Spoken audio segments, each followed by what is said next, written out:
project kind of first started out in the Shiloh Community Garden in Nashville, and the Shiloh community is the oldest African American community in Nashville. And previously, a few UNCA students had gotten involved there and started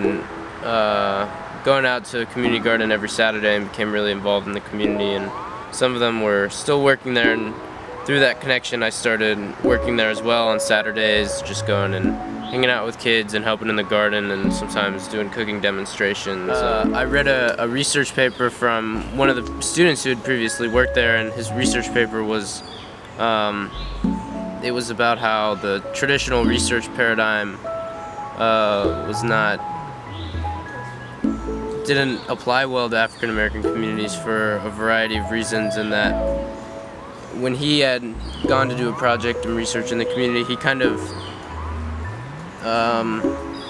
decided to go for a different method of research called community engaged participatory research, where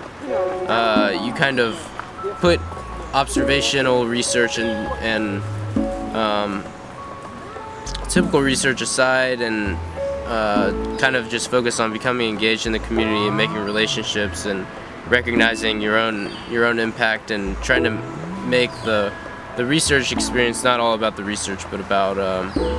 some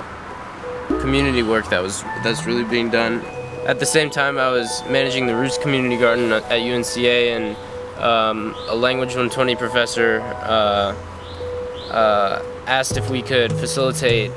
15 hours for 60 students in campus gardens, and